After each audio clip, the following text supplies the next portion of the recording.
Hello, everyone, and welcome to Super Podcast Action Committee, episode 185. Andrew Eisen here, along with Zachary Knight. Hello, Zachary. Hello, everybody. How are you doing? Well, I'm a little bummed out that game politics is ending, but Yeah, me too. other than that, I'm doing I'm making a Star Wars video, and I'm wondering if uh, Disney has a better understanding and respect for fair use than Nintendo does. I probably have another half an hour of editing, and so I'll upload it probably tonight, and then just leave it up overnight, just not publish it, not make it public and see if it gets claimed. But Yeah. also interestingly is Star Wars is Force Awakens anyway. This is the first Blu-ray I've ever purchased. So baby's first Blu-ray right here. Yeah. And does it look better than DVD? Yeah. Yes, it does. Does it matter? So, if you don't have the right TV, no, it definitely doesn't matter. But if you've got a nice TV, and I'm fortunate enough to have a nice TV, I can see a difference. It's not quite the difference between, say, VHS and DVD, but there's a difference. It's fine. So I was writing the script for my video, which is 5 little things I love about The Force Awakens and 5 things I don't.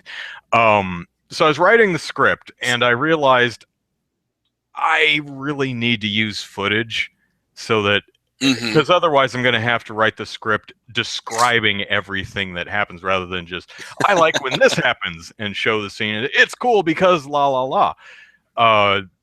So I looked around for the DVD, and I had a Protoman's asking if I have a Blu-ray player. I'm using the PS3. No, I'm using the PS3. I do not have a Blu-ray player. So one of the reasons I haven't bought Blu-ray is because it didn't have the player, and the PS3 was a recent Christmas present from my sister. Yeah. So actually kind of surprised that I rather would not have expected Star Wars to be my first Blu-ray. I would have expected like to go buy the '84 Ghostbusters movie or something. Anyway, I thought about getting the DVD, but it was only, the Blu-ray was only $4 more, and there are 0 special features on the DVD. And the Blu-ray comes with a DVD and a digital copy, which makes it a lot easier for me to grab footage. Well, yeah. The digital copy is probably through something stupid like Voodoo or whatever. You have your pick. You can get it through iTunes, Voodoo, Amazon, 2 or 3 others. Yeah, Google and those Play. things are, and all of those are just chock full of DRM, and it's just, they make it a pain to watch digitally. But iTunes and Amazon are probably Amazon, and Google Play are probably the best services they offer. But Voodoo is just incredibly annoying and stupid. I don't even know what it is. I'm not a streaming guy. I like physical media. So but, if what you need is footage, having the DVD is all you need, because you can just rip a digital copy off of that and chop it up for your needs. But I managed to just capture I used the digital copy to grab the footage. So I watched it last night with a pen and paper, with a list of all the things I knew, and just wrote down the timestamps of when they happened, and then I went and grabbed the footage, converted it into a format I can use in my editor, and recorded it this morning, and recorded my stuff this morning and editing it now. And it's 5.5 minutes of me going, I like this, I don't like this, I like this, I don't like this. So if for some reason you really care about my opinion on The Force Awakens, you might find the video interesting, as long as Disney doesn't claim the damn thing. Well, considering the massive number of people posting footage along with stuff like that, they probably shouldn't. Because CinemaSins, How It Should Have Ended. Well, I don't think How It Should Have Ended uses actual footage. No, but Screen Junkies and Nerdist News, all these channels that I subscribe to have used footage, and they haven't been targeted by a DMCA or a content ID claim. So that's good. Yeah. Yeah, I mean, it is fair use. I'm critiquing the film, it is clearly fair use. But it may end up, if Disney pulls a Nintendo, it just may be 2 months until you see it. So I mentioned and by then no one will care. yeah. Well, I was originally going to do this back in December when my mom and I went to see the movie.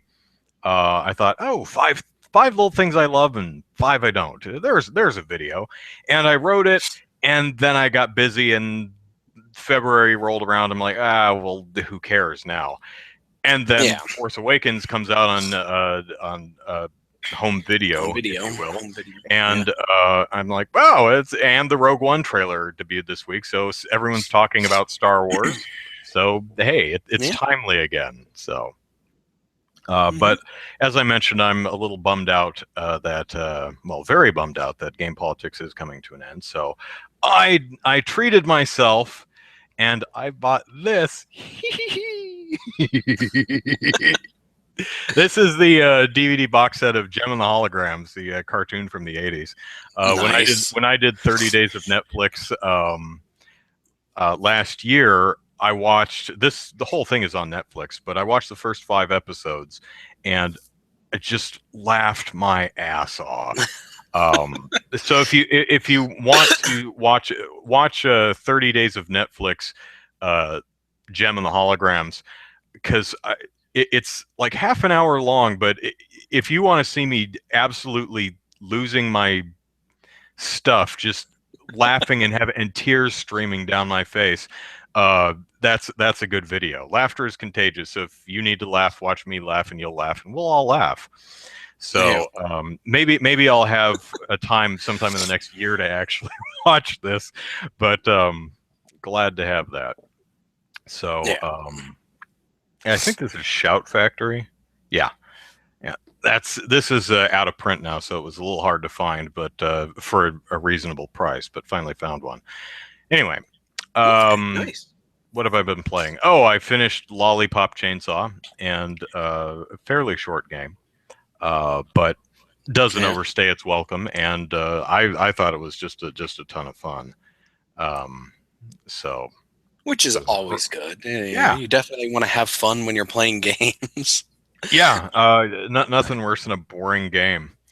So I'll probably go back to... Unless the game is designed boring, but then it better have some other thing to grab your interest. Yeah, I always look at games as it's like, do they have... Well, they don't have to be fun. It's like, well, okay, but can we at least say games should be, at the very least, somehow entertaining? Yeah, I mean, they could be horrifying and disgusting. You know, it's not fun, but it's thought provoking, and I enjoy having my thoughts provoked. Please. So, you know, Papers, Please. That's a game. There's absolutely no way you could describe Papers, Please as fun in the common sense, of fun being, video games being fun. But it's definitely a thought provoking and interesting game to play. It's one of those games. It's like, okay, going to try this. It turns kind of into a puzzle game for you. But it can be kind of a slog at times, but it's a good slog. I think I may have got the theme song to Gem and the Hologram stuck in Proto Man Dan's head. Yep. Gem is truly outrageous, truly outrageous. If I'm remembering it correctly, it's been a year since I've watched it. I'm not sure if I'm going to go back to Baten Kaitos or try another quick game, but still have to go through Baten Kaitos and finish that up. But I'm doing that very leisurely because I almost burnt myself out on it trying to get through that one section that I spent like the last 11 years trying to get through. And now that I'm finally through it, I'm like, I just want to comfortably pace myself through the game to make sure I don't burn out on anything. So I like play for a week, and then I switch a shorter game, and then I go back to the RPG and put another 5 hours into it and do it that way. Yeah. So, what about you? Been playing anything interesting? Miitomo? Yeah, did some Miitomo this week, and but I also downloaded Kingdom Hearts Unchained X for the on Android. This was I guess it was a browser game or a Facebook game or something for a while, and they finally brought it to mobile, and it's interesting. It's not an awesome Kingdom Hearts game by any stance. It's definitely a mobile / browser game. It's got the AP points, where it's like every time you do a quest or whatever, it uses up some of your AP, and if you run out, you can't do anything. But so far, I haven't run out of AP. Either I level up, or I'm done playing for the time being before I even run out, and then by the time I come back, I've got a full set of AP again. So, but it's got some really nice gameplay features, because it's a turn-based RPG system, and it's really well designed for a touch screen. You don't use a virtual D-pad or anything at all. You just tap to where you want to walk, tap the monsters you want to attack, and then it goes into a battle mode, and you can slash or use special abilities, all that fun stuff. And it's pretty nice. It doesn't star any of the main Kingdom Hearts characters like Sora, because it's designed for social browser play, and so you create your own character that gets to use a Keyblade, and then you get these little character medals, I guess, and those are what you put those on your little Keyblade wheel, and that's your special abilities and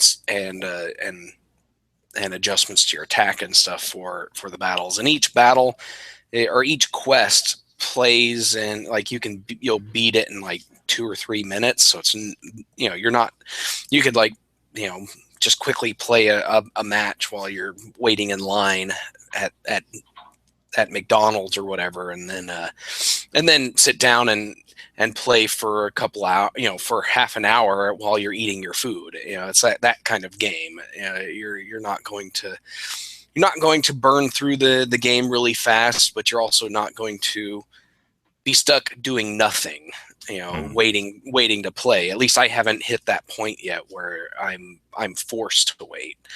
But the game is designed that it's probably eventually going to force me to wait at some point.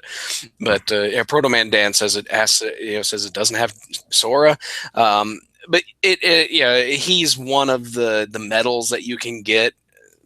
So all the Final Fantasy and Disney characters that are typically seen in a Kingdom Hearts game, and the Kingdom Hearts specific characters are all medals. I've only unlocked like 3% of the medals. There's like 255 individual medals that you can find in the game, and I found like 10 of them, 15 of them or whatever. So not very many at all. But it's definitely worth playing. It's free to play. I haven't hit a point where it really wants me to buy money. Like I have to buy something with real money to advance. So I don't know what there really is to buy with real money in the game. But you do get in-game currency. There's like 3 different kinds of currencies, and it's really weird for that. It's like you get the money, which is MUNNEY or just Y, I forget, which is the currency you get in the other Kingdom Hearts games. You get this in the game, but I haven't found a place where you can actually spend that yet. So that makes no sense. And then you get avatar coins, which you can use to purchase outfits and hairdos and stuff for your character.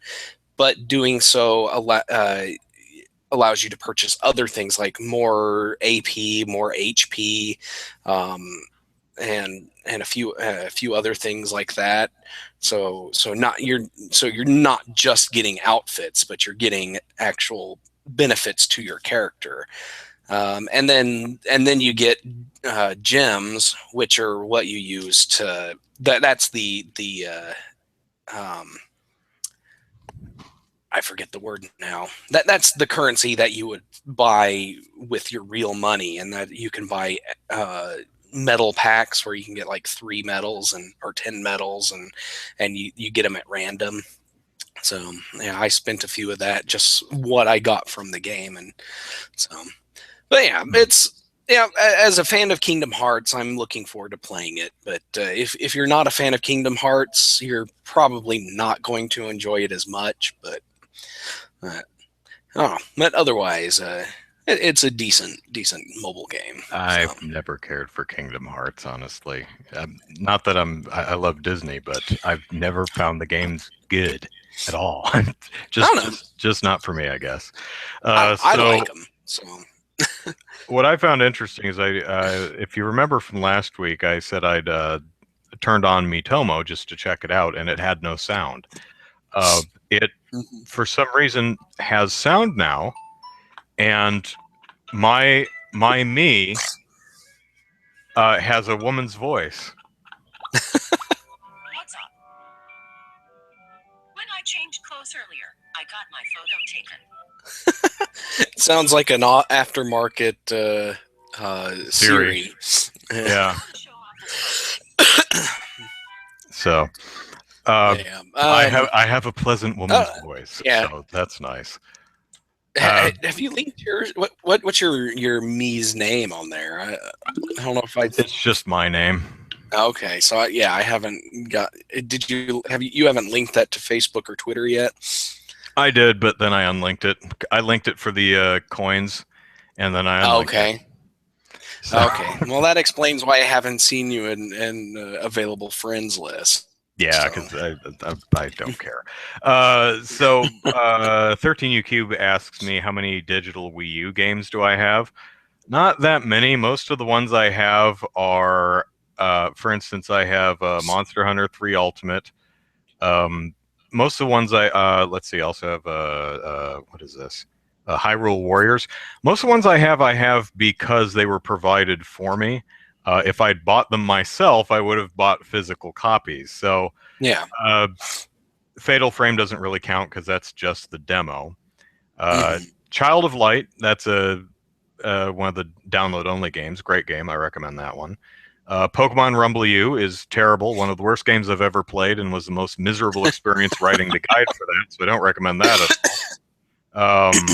Let's see, I also got Legend of Zelda Link to the Past, Earthbound, SteamWorld Dig, Wario Land 4, Mario and Luigi Superstar Saga, Zelda Minish Cap, Metroid Fusion, Shapes of Grey, which Trent Steen gave me because I did a voice for that game.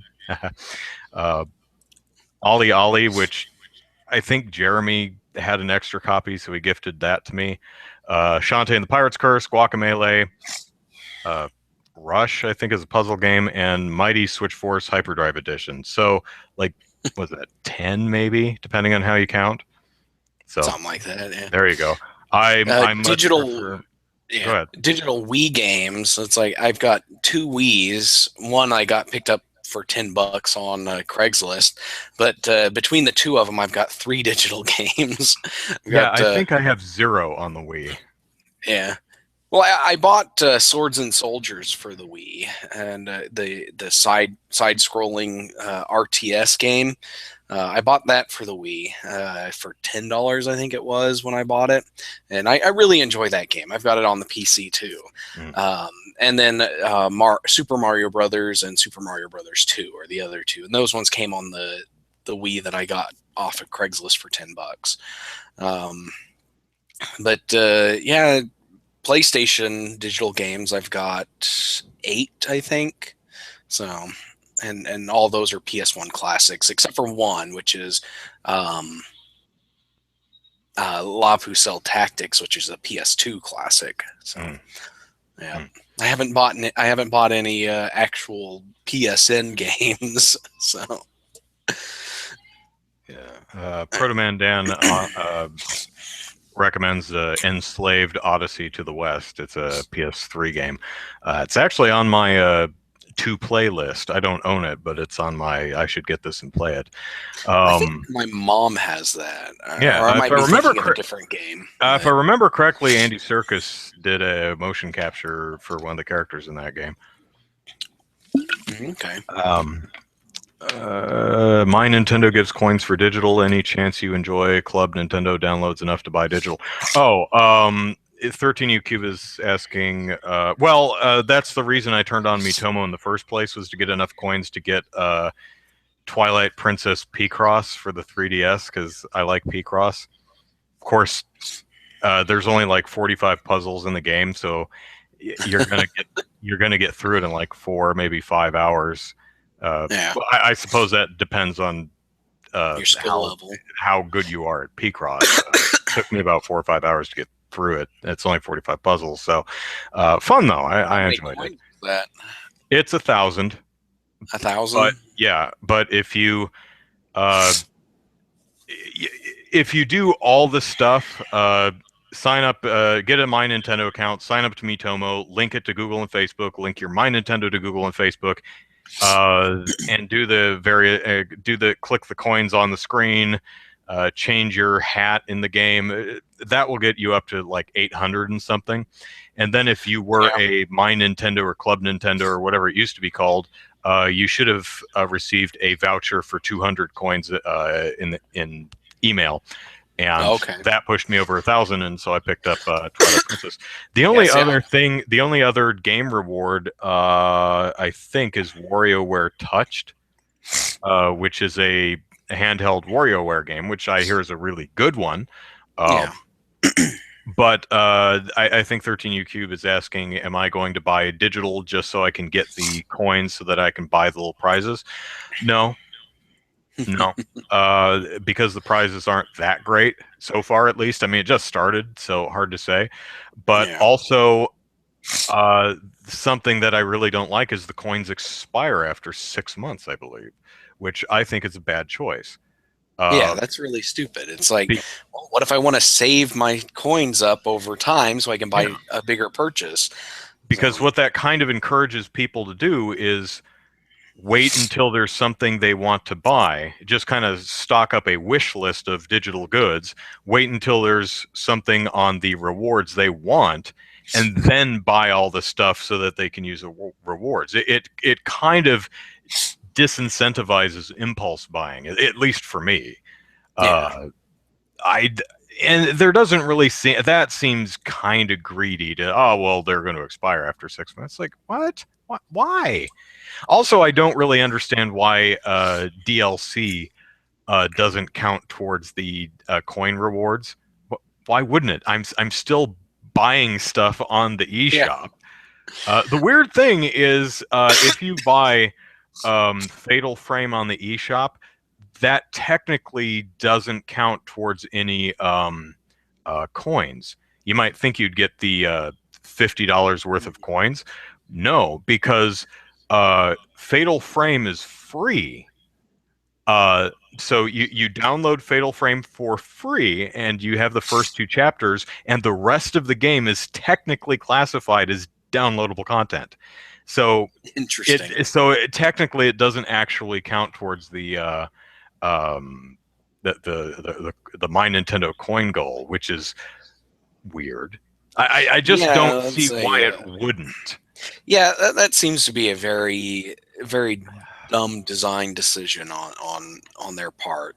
You would think, if I were in charge of this, all DLC would count and they wouldn't expire, because that's really stupid. I guess if you consider it in the in a similar way as a rebate. Typically, rebates will expire. Yeah, but the way Club Nintendo used to work is they'd all expire at every coin that, or point or whatever you picked up during the year would expire at this particular June 30th or whatever, and you would have until June 30th to use all of your coins, and it would reset. That's at least a little bit better, because now I have to, okay, well, this group of 100 coins is going to expire here, and this group of 50 coins is going to expire. So my balance is just going to kind of go down as it's weird. I don't like it. Also, Proto Mandan, so far there are, at least for America, there are no physical rewards. It's all digital rewards. Huh. So, but again, the My Nintendo service is brand new, so we will see. All right, let us move to our first topic, and we did a poll this week, an inconsequential poll, but a poll nonetheless. So the poll asks, when will Nintendo start talking about the Nintendo NX, its next console? We know almost nothing other than the name, nothing official other than its code name, which isn't even its final name. Yeah. Is it a console? Is it a handheld? Is it a hybrid? Is it something else? Is it a stupid oval-shaped controller with a screen that covers the whole thing with 2 holes punched in it for joysticks? We don't know. Will it be as powerful as a PS4? More? Less? We don't know. How much will it cost? $300, $400, $500, $1,000, $200? We don't know. Will it be virtual reality? Who knows? Don't know. So when will Nintendo start talking about it? And the choices were at E3, before E3, or after E3. Yeah, and that's as detailed as it gets, people. Yeah. It's not like June 3rd or May 25th or anything like that. No. And at or after. Yeah, I didn't specify, but to me, E3 would include their press briefing digital event thing, which technically happens usually a day or two before E3 proper, but whatever. Okay, so when will Nintendo start talking about the NX? 119 people responded, and 62% said at E3. 23% said before E3, and 16%, 19 people said after E3. I'm guessing these people don't think the NX is coming out this year if they think Nintendo's not going to talk about it at E3. Yeah. That's the only reason they wouldn't. Yeah. Yeah, I voted for before E3. I think Nintendo will talk about the console and what it is, what makes it special. Because there's probably something that it needs to explain. Because if it's just it's a system, you stick a game in, it plays. It's got a controller. What? If it's that simple, then they can wait till E3. But it probably has some gimmick, some neat thing that makes it its own. And it kind of being in the middle of a generation, it damn well better because otherwise no one's going to buy it except people like me who can't live without Nintendo's games. Yeah. So I think Nintendo will have some type of event prior to E3 talking about the console itself, what it is. And then at E3, it will talk about the games and what we'll be playing when it releases this fall. So them's my predictions. What do you think?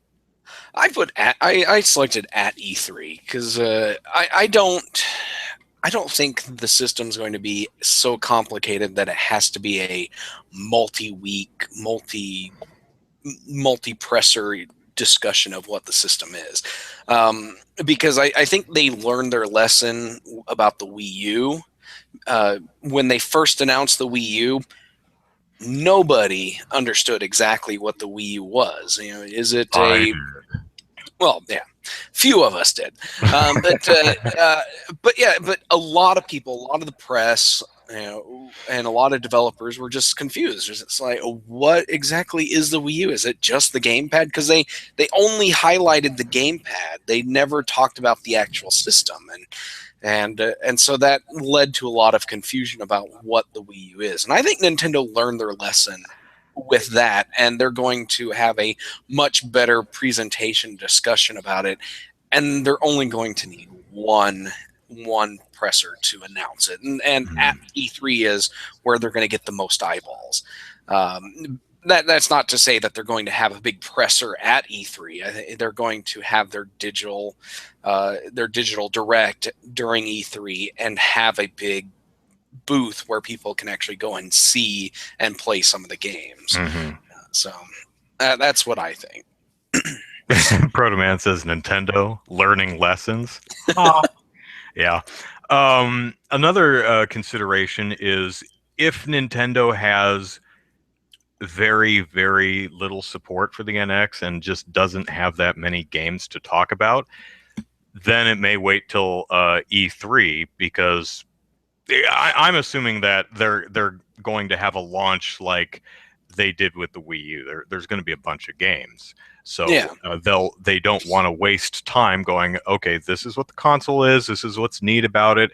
You can it's backwards compatible with every single Nintendo system that uses a disk drive, so stick your GameCube games, your Wii games, your Wii U games in there, and work. The game would be awesome. Going backwards compatible all the way to the GameCube, that would be incredible. I would die to if you bought it digitally on the Wii or Wii U, you can play it on the NX.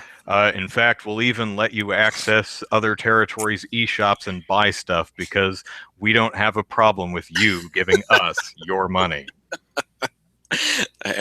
In fact, we're going to use the fact that you can access other territories' eShops as a metric to help determine whether we should localize certain titles. So if you log into the Japanese eShop and you download Japanese exclusive game X, and 100,000 people download that, it's like, oh wow, we might want to actually localize that game. A bunch of people are buying it and playing it in Japanese. So no more region locks. Oh, okay, I'm just making stuff up now, but that would be cool, would it not? Region free would be awesome, Nintendo. Yes. We know you're listening. Region locking your console is the dumbest thing you can do. Yeah. Stop doing it. No one does it anymore. Stop it. Anyway, I mean, it's great if you want to price gouge other territories. That's the only benefit, and really, that's the only for the company. It's not a benefit for consumers. It doesn't matter how much you try to make it sound like a benefit for us consumers. It's not. It just means that there are games that we cannot legally buy. That's all it means. Delirical says, so more shoddy ports from third parties at launch. Hope not, because that's some of the things that contributed to the Wii U having problems. Yeah, hopefully Nintendo is actually putting their foot down, because Nintendo took a very, very hands-off approach, and it was like a lot of third-party developers complained about how hands-off they were, but they took a very hands-off approach with the Wii U, and it led to stupid decisions like EA saying, "Oh yeah, we'll give you Mass Effect 3, but you won't get Mass Effect 1 and 2. I'm sorry, and you won't get any of the DLC. I'm sorry, and you'll get last year's FIFA instead of this year's FIFA." Nintendo's got to picking on EA. Lyrical says, but does anyone buy Japanese games to play on American systems? Yes, they do. A lot. Yes, a lot of people do. There's a whole import industry, and there are a lot of places like Play Asia that facilitate imports. Unfortunately, you really can't do it with Nintendo's console because they're region locked, but there's plenty of it for Microsoft and Sony consoles. Yeah, my brother just recently purchased the Super Famicom versions of Breath of Fire 1 and 2, just so he could have them. It's like complete in box games, and there are several games I absolutely would have imported, but I'm not willing to. I actually discussed this a bit in my first YouTube video, the Nintendo "Why Won't You Let Me Give You My Money?" All the games I was talking about, which were already localized and out in Europe, I was saying I would have happily imported all of these, but I can't, because I would also have to import a European Wii. and a Well, converter to move from PAL to. Well, I mean, or I'd have to. Your Wii, so yeah, or a homebrew. What was the freeloader, which updates keep breaking. There is a thing for the Wii that was called the freeloader, which would help you load games from other regions, and Nintendo would every once in a while they'd put out an update that says, "Oh, for system security and to improve the user experience," and all it did was break the freeloader again. And after a while, the people behind that stopped updating it. yeah. Last I heard, anyway. Okay, so NX. I think most people think at the very least we'll start to hear Nintendo will start talking about it at E3 at the latest. Yeah, that's the latest they would talk about it. I would be pleasantly surprised and happy if they had a digital event, a week or two before E3 to announce the system so that they could focus on games at E3. That would be nice, but I'm not going to complain if they just wait till E3. Yeah. We have let's see, Eddie Santana on YouTube, who can't log into the chat, says, you guys have seen all the NX rumors is like crazy. Yeah, I've seen all the rumors because I'm a Nintendo fanboy, so I make it a point to know all this stuff. And it's all that it is rumors at this point. Really, the thing that concerns me is the fact that we don't know anything. Nothing's really leaked. Either Nintendo has NDAs out there that are putting the fear of God into developers, or developers don't have dev kits yet. That would suck if they don't have dev kits. I think there's probably a good relationship with the developers that have dev kits, and I think that's what's keeping them happy and content about not leaking everything.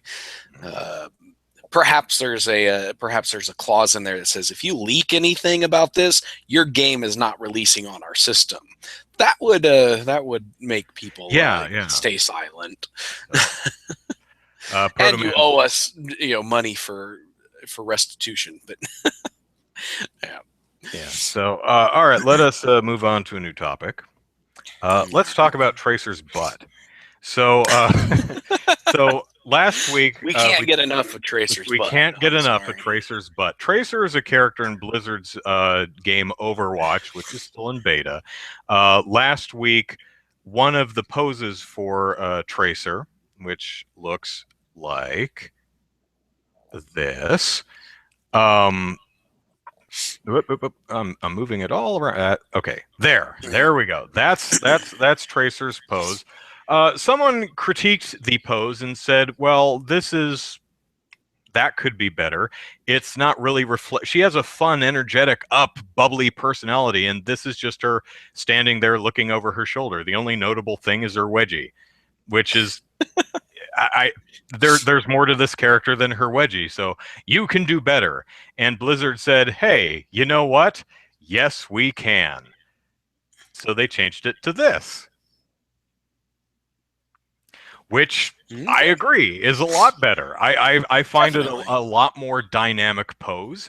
I think it's a lot more interesting to look at. I have no idea if this is just a static pose or if she animates up into that pose, but it has personality. It's fun. It's spunky. And a lot of people said, "There's still butt." And it's like, well, yeah, I mean, nobody was complaining about the butt. No one was.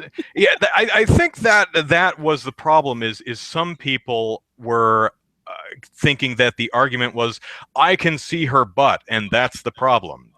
No, that's not the problem. The argument was this: the only thing notable about the original pose was her butt. You can still see her butt in the new pose, but that's not the only notable thing. It's not like it's still there.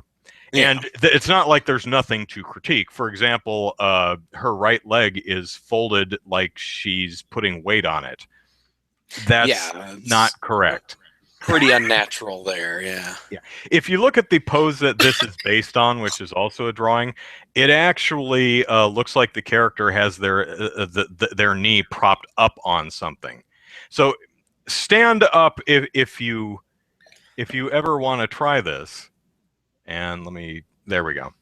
If you ever want to try that, just stand up and pull your leg up, and you'll notice that I can't actually bring it all the way up flush with my other leg.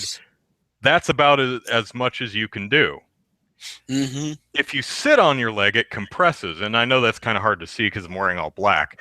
But so that's a critique about it. Another critique about it is poor Tracer has major wedge going on, which she almost certainly wouldn't unless she was wearing pants specifically designed to go up your butt like that. And there are pants that do that. But most activewear, most yoga pants, most neoprene wetsuits, most running pants, most of them do not go up your butt like that. Most of them go around the outside.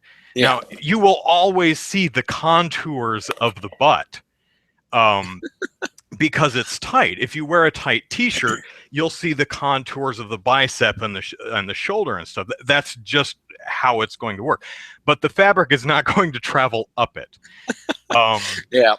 So what was interesting is Brianna Wu, who's a independent games developer, took the actual model from the game and looked at it, and she said the problem here is not the costuming or the shading, it's the model itself has been built with like a 3-inch butt crack. She has Grand Canyon crevasse. So any type of texture you put on her butt is going to look like that. So unless Super Crack was exactly what the art directors were going for, it's a problem with the actual model, which they're probably not going to change at this point in the development. So Tracer is always going to have major wedge. Yeah, and the problem with changing at this point in development is you have to, if you change the way her butt is, you would have to go through every single animation frame by frame to make sure that nothing is off. Because with animation and you have your bones, your skins, the rigging, everything. If you change anything, it's going to affect the way that all of the entire butt will move. So it's like if you take that crack away, you could accidentally pull like her right hip in when she's taking a step forward with her left leg, and that would look horrid and horrifying at the same time. But so she's probably going to be stuck with a butt crack for the life of the game, and that's going to suck for Overwatch 1 at least. I just, because she's a very fast runner, that's probably not comfortable having that fabric traveling up your rear. It's interesting. Looser workout pants, like admittedly I wear to the gym, are a lot more inclined to travel up your butt than actual form-fitting pants like bicycle shorts or yoga pants or runner pants, spandex, stuff like that. I had a video. I was doing squats the other day, and I took some video. I had someone take video of it so I could check my form.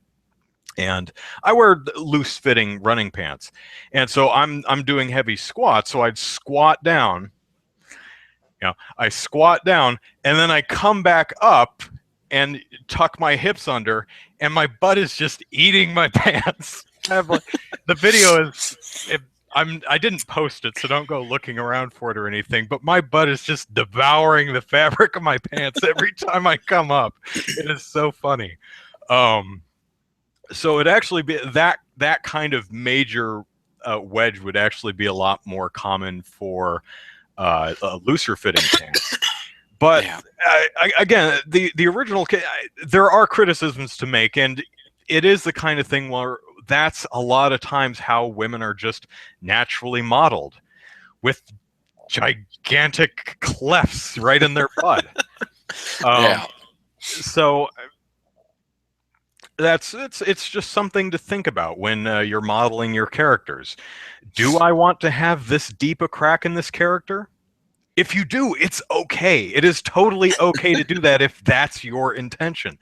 But you may say, you know what? I would rather her butt actually look like butts tend to look in running pants, which are still curvaceous and shapely, depending on the butt you put into the pants. But again, most running pants don't do that. And I'm an active guy, so I see a lot of them.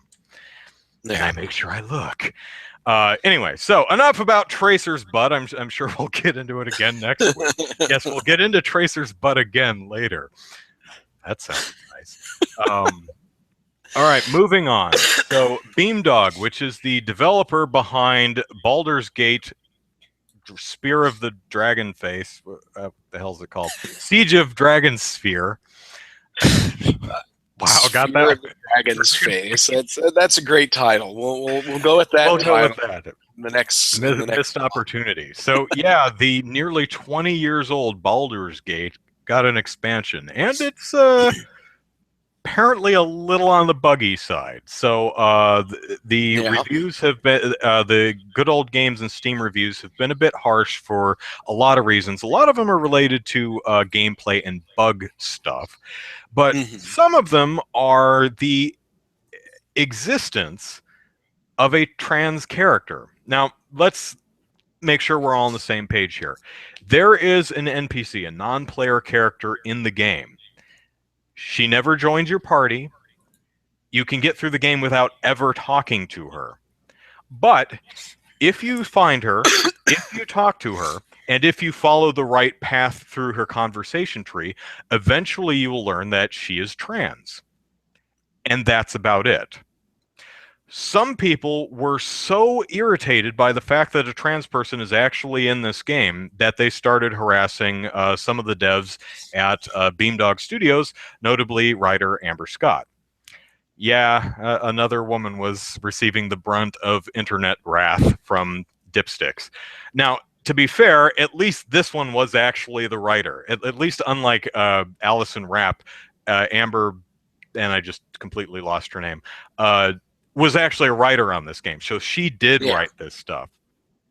Yeah, and she actually did write this particular character's dialogue. Yes, so yes. Now, because someone was confused about this earlier this week, I want to be clear that the mere existence of a trans character in a game is not what everyone who is complaining found offensive. Some people just didn't think she was portrayed well. Some people were fine with the fact that there's a trans character in the game. They just thought she could have been introduced and handled better.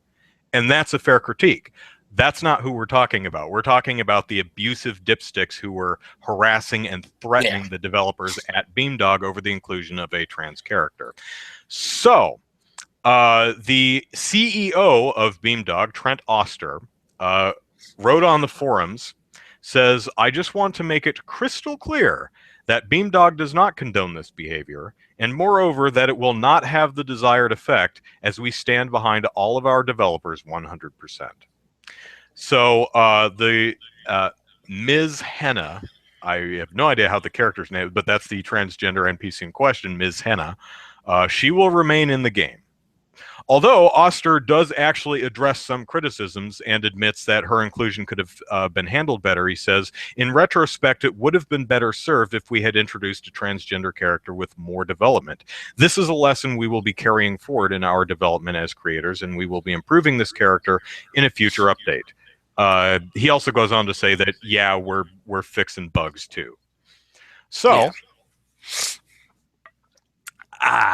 stop harassing and abusing people, jerks.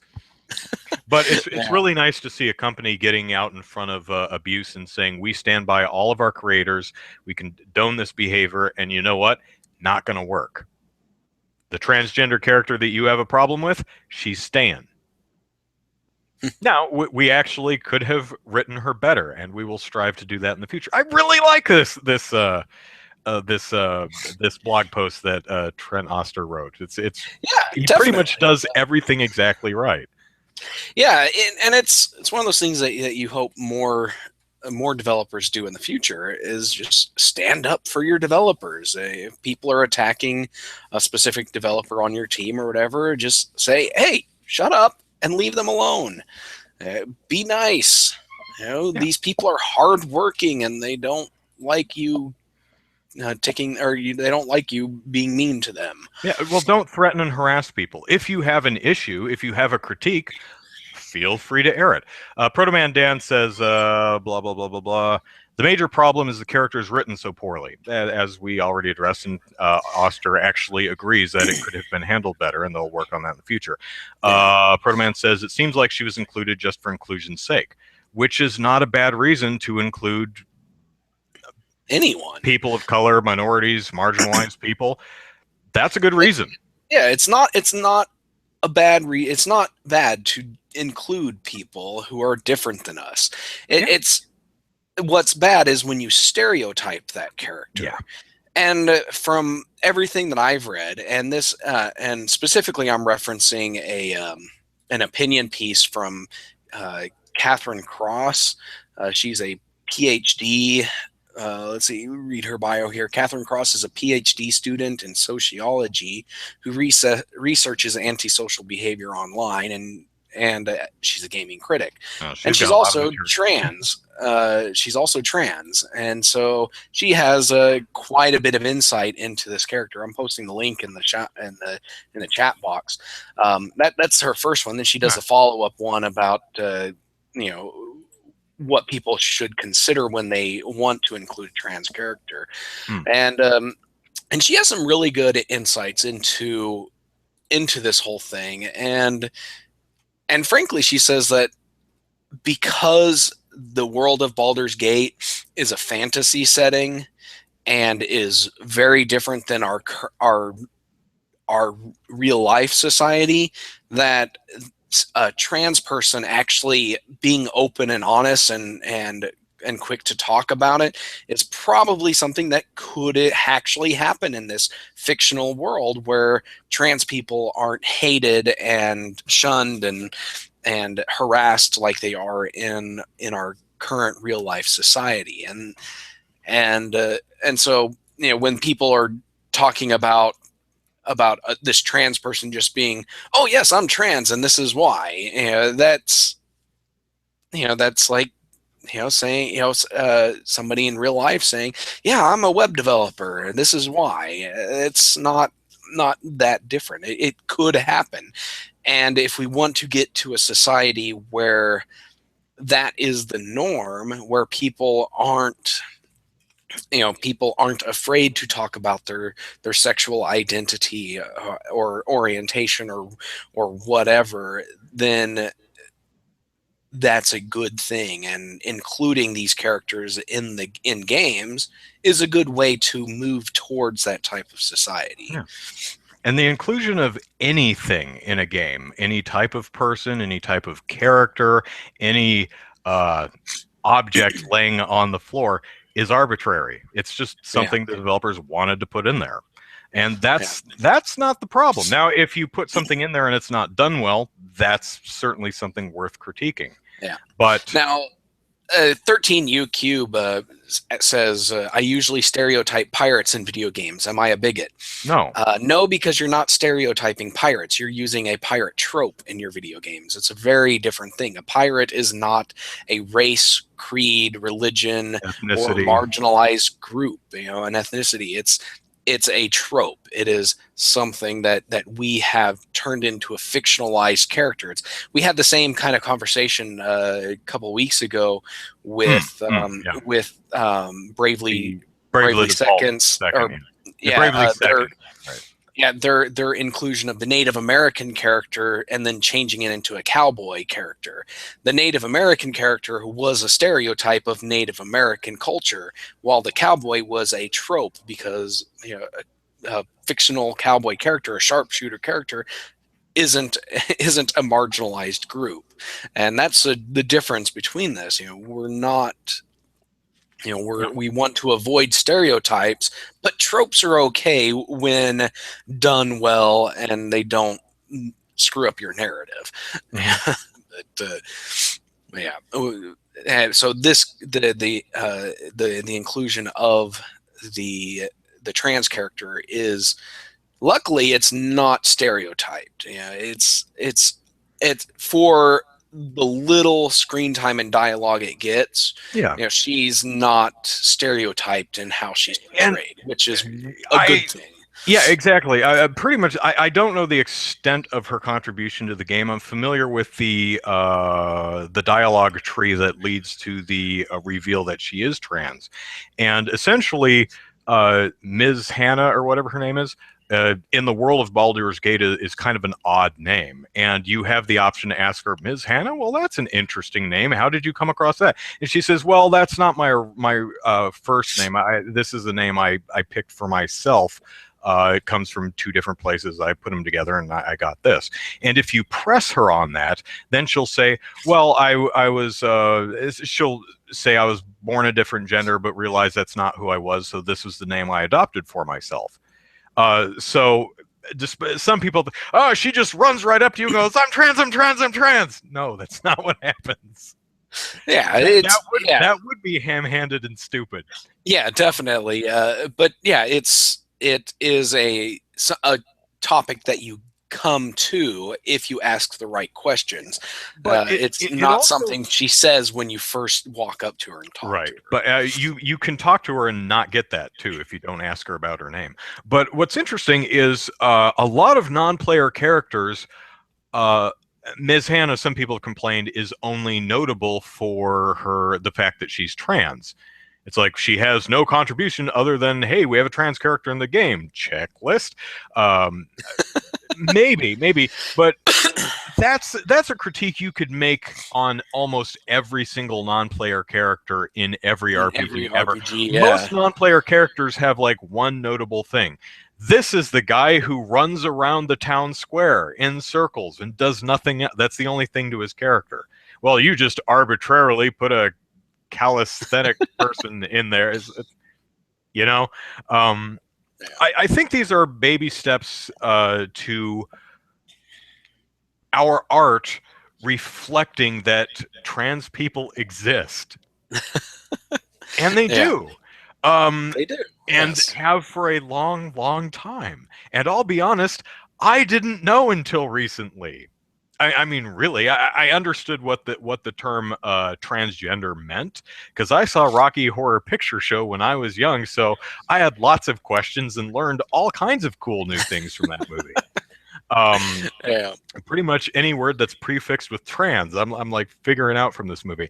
But when I was little, I had really no concept of homosexual, transsexual. These people exist. They're all over the place. I didn't know about it because nobody ever told me. And especially back in like the 80s and 90s, no one would tell you.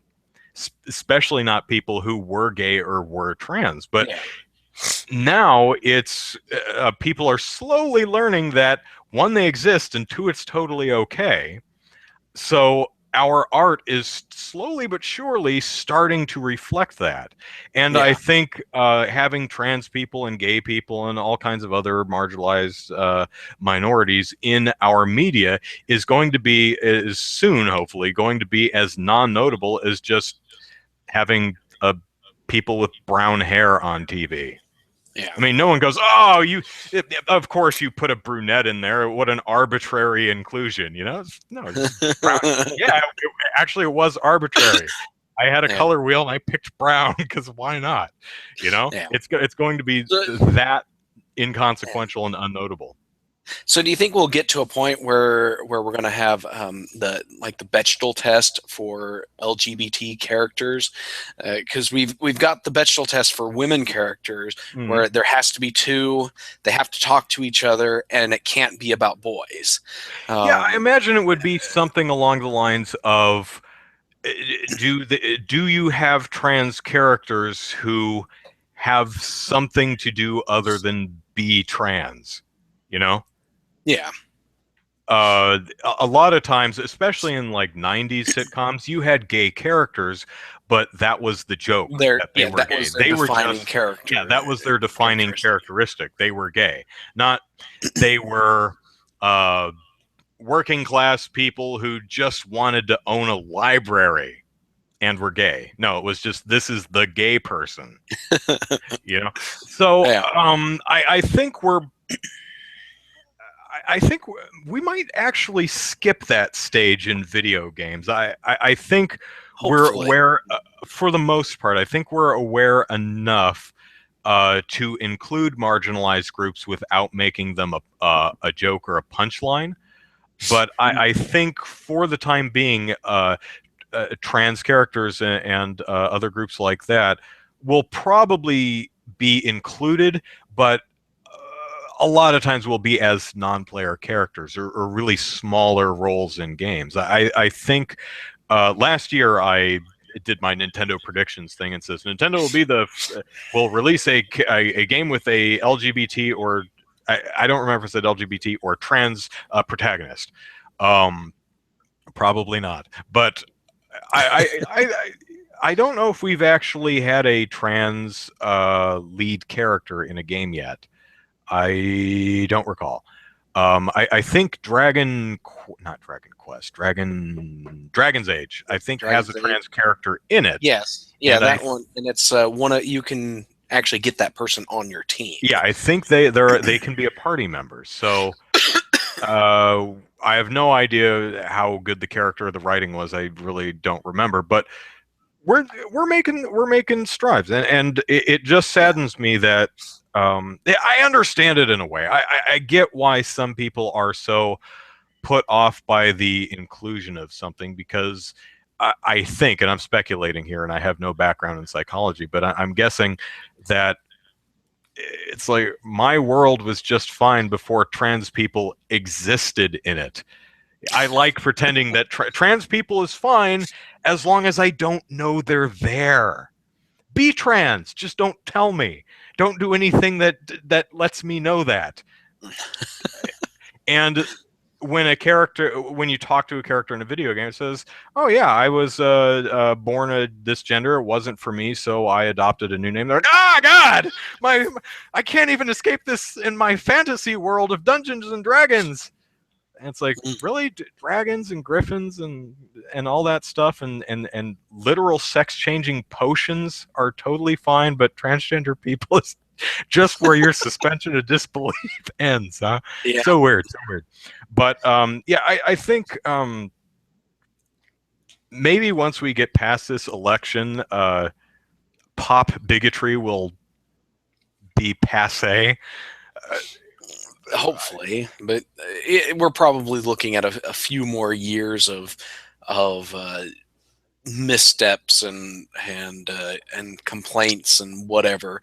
Yeah. Because we still have problems with racism and sexism in general, and so it's going to be a very long process to where we don't have problems with trans. That's true, but I would rather, narrowing our focus to video games, I would rather developers try and mess it up than just not try at all.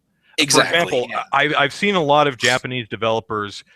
They appear to be listening to a lot of these conversations about the portrayal of women that we're having here in the West, and they're hearing them, and I think they're trying to accommodate them. They're just failing miserably in a lot of cases. We talked about Star Ocean last week. The developers behind Star Ocean appear to be listening to okay, so women should be are having portrayal issues, so okay, we should add a half an inch more fabric to this one character's underwear that you can't see unless you try to jam the camera up her dress. That's fine. The other woman in the party who's literally wearing a thong, not a problem. It's like, I think your heart's in the right place, but your head seems to be straight up your butt. So, especially some of the stuff with Street Fighter V, some of the edits we saw there, like Mika's the infamous Mika butt slap. It's like, oh well, we want people to be comfortable. It's like, you realize she's wearing a thong that you can see how? What? So, I mean, I appreciate the attempt, but I think we all still need to politely and constructively let developers know that we see what you're doing. We appreciate what you're doing. You're doing it wrong. Yeah. Here's how you can do it right. So, Anyway, okay. Anyway, Do we have another topic? Let's talk about one more because it's 7 o'clock. So there was a video on YouTube. It started on a site called VidMe, and then it hit YouTube, and then Trump tweeted it. So everybody, Donald Trump, Republican presidential candidate, you may have heard of him, tweeted it. So now everyone knows about it. And this video was essentially just a collection of Trump speeches over the soundtrack and sound effects to the trailer for Mass Effect 2. So it took the trailer for Mass Effect 2 and took that really epic score that punctuates the Mass Effect 2 trailer and put Trump's build a wall around Mexico and women are stupid. And so you have this ba ba ba ba ba ba ba. You have this epic orchestral music behind Trump's stupid crap, and that was it. A lot of people were like, "Is this a campaign video?" No, Trump didn't make it. He just saw it was about him, and tweeted it like he does pretty much anything that's about him. yeah. So EA. Who of course is the now the publisher of the Mass Effect series, sent a DMCA takedown on that video, saying that it violated their copyright. I spoke to Nathan, one of the staff attorneys at the Electronics Frontier Foundation, and said, "What do you think? Is this fair use?" And he agreed that this is a parody video, a fan mashup, and would be covered by fair use. So I think there might be an argument here because this EA's statement, EA released a very quick statement which said, the video was an unauthorized use of our IP. We do not support our assets being used in political campaigns. Technically, it's not a political campaign video because no political campaign made it. It was made by a fan, but it doesn't seem to be commentary or parody or critique. It appears to just be a political fan video. It appears to be, let's use Mass Effect's score to make Trump sound epic and awesome. Yeah, that's probably the best not you're be gonna, yeah. fair use. That you might have a case there. You know, you probably could have a case that it is fair use, but it's one of those situations where it's involving a politician that's actively campaigning for office, and a lot of creators are very wary about their material being used for campaigns. You see this all the time with music at campaign rallies and other events where the venue has secured the public performance rights of the music, and the politician will pick the song they think best suits them as they come out on stage or whatever. And then the next day you have the artist that wrote the music and perform the music say, we don't support that guy and we don't appreciate our music being used at your campaign event. The problem is they have no right to complain that they have a right to complain about their music being associated with the person or the politician, but they don't really have the right to deny that politician the right to use the music because they have licensed out, they have signed over a general license for use of their music at public events, and everything is kosher when it comes down to the letter of the law. But that sort of thing doesn't apply to video games and clips and stuff, where this video is not a commentary on it. At best, it could be satire if it wasn't serious. If it weren't a serious video that somebody created seriously supporting Donald Trump, then it could be considered satire. But satire is also an area where it's not really been tested too often in court. or at least not to the extent where everybody was just like, yeah, that's satire, we can't do anything about it. Yeah, it's actually a fairly well constructed video. I mean, the music, the clips, and what Trump is saying is underscored very well by the music.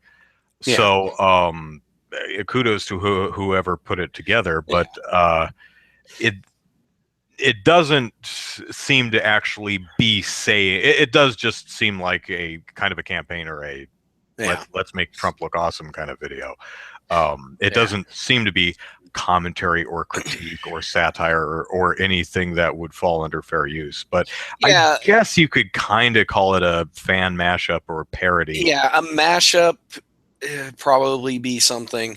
I'm reminded of Reason magazine, or Reason.com. They produce videos, some mostly serious, some funny, and they a few weeks back, maybe a month and a half back, they released a video where I don't know if you're familiar with the little dancing girls at one Trump rally that sang this really patriotic, creepy song about Trump. Nope. No. Okay, well, it's like a 9 and 10-year-old girl were out on stage, or two girls, 9 and 10 years old. They did this little dance routine and sang this song just praising Trump, and it was a really weird song. And so Reason, they took clips of that and put it and mashed it up with The Shining. And so the movie The Shining, and it came out pretty well. I liked it, but that was satire, that was parody, and so definitely fair use there. But. Well, there's another mashup of Trump and Game of Thrones, which literally takes Trump's face and puts it on different Game of Thrones characters. So you have the Game of Thrones characters talking to Trump and Trump talking to them, and that's definitely satire. Yeah, definitely. This one, I think there may be a case, but really hard to say. Anyway, I think that is our show for the evening. We'll have at least one more Super Podcast Action Committee next week. After that, don't know. We might take a break. We might change the show's branding, name, format, things like that. If some of you don't know what the hell I'm talking about, Game Politics is ending after another week. So Super Podcast Action Committee is going to go with it. But we will, Dream Peppers, hello. And yes, unfortunately, it is time. So we're gonna keep doing stuff, and we'll probably rebrand the show to something other than Super Podcast Action Committee, because as much as I love the name, no one really gets it. No one gets the joke. Nobody does. It's too clever by half. So keep your eye on Game Politics for the next week. Our Twitter feeds, which will tell you where those are in a minute, and Random Tower, Zachary's site, which is where we'll all be hanging out for the foreseeable future. So until then, let us plug our stuff and skedaddle. Andrew Eisen here, Eisen is how you spell the last name. Plug that into YouTube, and you'll find my channel where I make silly YouTube videos. Next on the block is 5 little things I love about Star Wars The Force Awakens and 5 things I don't. It should be up tomorrow, as long as Disney doesn't copyright claim the sucker. So, so if Dream Pepper's saying who is GamePolitics.com, it's ECA. That's who owns it. So, and it's really going to be up to ECA. As to what happens with the site. If an archive always remains up and browsable, really don't know. So Star Wars video tomorrow. Unless it gets claimed, then you might see it in 2 months. Other than that, follow me on Twitter at Andrew Eisen, and my Facebook page is called Andrew Eisen YouTube. So, Zachary, plug away. All right, you can follow me on Twitter at Easy Night, and you can follow my game development work. It's on Twitter, it's DK_gaming and DivineKnightGaming.com. And you can follow the Oklahoma game development scene. It's OK Game Devs on Twitter and OKGameDev.com. And like Andrew said, check out randomtower.com for any of the stuff that Andrew, myself, or James decides to write in the future. So there you go. And I'll probably end up creating a Facebook page and Twitter for that as well, and possibly a YouTube channel. So keep an eye out. Yeah. So there you go. And 13U Cube, yes, I know why hamburgers are called hamburgers. It's Hamburg. It has nothing to do with pigs. It was a joke I told on Twitter just because it was something I thought of and thought was funny. And a lot of people are like Wikipedia paging me to why hamburgers are called hamburgers when they're not made of pigs. And I'm like, I know. Come on, it's not that funny of a joke in the first place, and you're ruining it. So, yeah. but it is an interesting. If you don't know, it's a fairly interesting story. It's kind of a portmanteau of Hamburg, which is a place in Germany, and burger. So so you have hamburger and burgers, and you put them together. You have hamburgers. Ham isn't.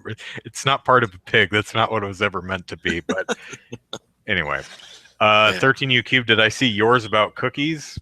Oh yes, because why are they called that when you bake them? Why do you park in a driveway and drive on a parkway? Yeah. And what's the other one? Pay to get on a freeway. Which I didn't understand when I was little because I'm like, you don't pay to get on a freeway. What are you talking about? So, word plays are fun. Okay, you've been listening to Super Podcast Action Committee. Episode 185 will be back next Saturday, 6 p.m. Pacific time, with episode 186. In the meantime, send us email, superpackpodcast@gmail.com. Follow us on Twitter at superpackpodcast. Subscribe and rate us on iTunes and like us on Facebook. Thanks, everyone, for supporting us. Thanks for watching. We'll see you next week. Bye-bye. See ya.